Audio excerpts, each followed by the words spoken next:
Capybara Chronicles. Story 3. The Magic Garden of Wishes.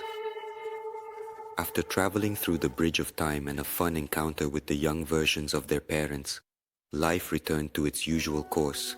But all the members of the Capybara family understood that each new day in their magical forest could bring another mystery or unusual event. Today was one of those days when the forest seemed to breathe magic. Papa Capi was trying to read the book that Uncle Muram had brought. Something about ancient legends, but he kept getting distracted by the antics of his children. Dad, what a boring thing you are reading. Lina peeked into the book over her father's shoulder once again. Legends about old frogs. What an entertainment. First of all, this book is about ancient artifacts, not frogs, replied Papa Capi, trying to maintain a serious demeanor. And secondly, you know that boring books are meant to be read slowly and preferably before sleep. They are great for calming down. Well, then let Bob read it. He really needs to calm down. He attacked the pie again as if someone is chasing him. Lynn nudged her brother, who was standing nearby with his paws behind his back, as if nothing had happened. I study strategy, Bob replied calmly. Sometimes attack is the best defense. Tika, the younger Capybara, heard their conversation and, without taking his eyes off his constructions made of sticks and stones, loudly added, "And sometimes pies are just delicious. It's the whole magic of it." Mama Bear came out of the kitchen holding a tray with hot drinks. Well, here we go again about artifacts, pies, and strategies. Maybe instead you should take a walk to the magical garden. Magical garden. Ika, almost toppling her stick headquarters, jumped up in excitement. Is that where all wishes come true? Sort of. Mama Bear squinted slyly. Just remember, wishes must be made for others. You can't ask for yourself, otherwise the magic of the garden will disappear. What if I make a wish for someone and it accidentally becomes beneficial for me? Bob asked, looking curiously into Mama's eyes.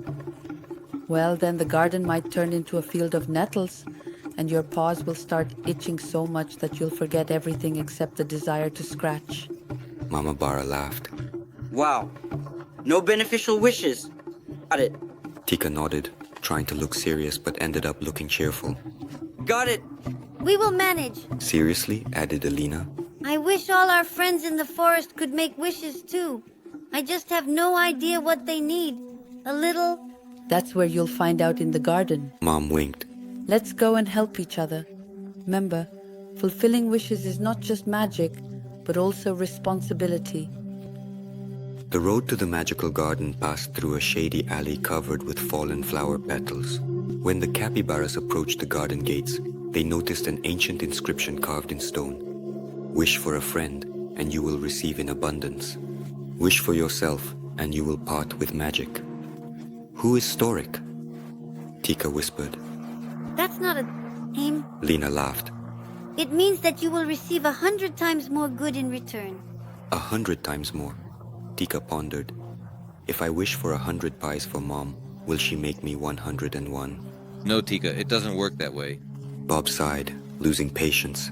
Let's just check and not ask unnecessary questions. The gates swung open before them, and the Capybaras beheld an unusual garden.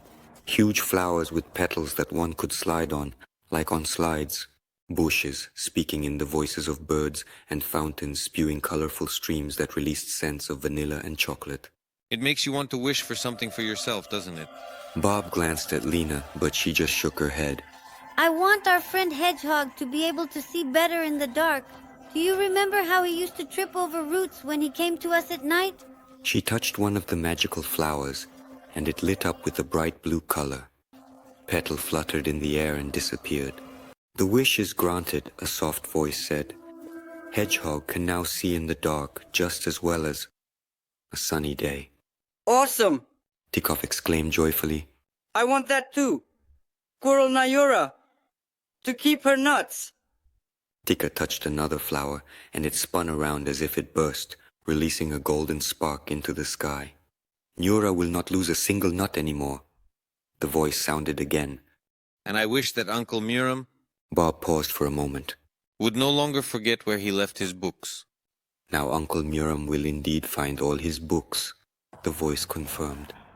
Everything was wonderful, until Lina noticed that one flower, which they had not yet touched, suddenly faded and wilted. She frowned.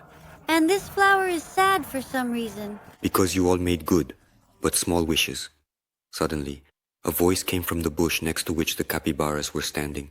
And this flower is responsible for a big important wish. He is not interested in nuts or vision. He wants you to make a wish that will change the forest, like... But what can we...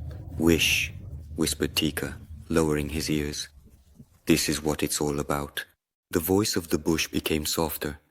You must think about the most important wish. It should be such that it makes the lives of everyone in the forest better. It's not easy, sighed Bob. I can wish for more pies. Then he saw Lina, nodding at him uncertainly. But you can't feed the forest with pies? Lina approached the flower and pondered. I would wish that all the forest inhabitants never feared and always supported each other, because when we are united and brave, we are capable of anything. The flower shone with a bright light, unfolding its petals. Indeed, the wish is granted. The forest will be filled with the light of friendship and support. From that moment on, every little creature in the forest felt that they were not alone, that there was always a friend nearby, ready to help. This was the great magic of the garden. When the family returned home, Tika suddenly remembered. What about the pies? I made a wish, so does that mean I won't get a single pie? Tika with a smile began Mama Barra. For pies, you need not magic, but flour and love. And a little dexterity, so that Bob doesn't launch his attack too soon. Aline added, and everyone laughed. Thus, the capybaras understood that sometimes the simplest wish is not magic, but something they can do themselves, with their paws and kind hearts. And that wilted flower in the garden remained their secret, for it held another important wish of which they were not yet even aware. But that is quite another story. Subtitle editor A. Semkin, proofreader A. Egorova.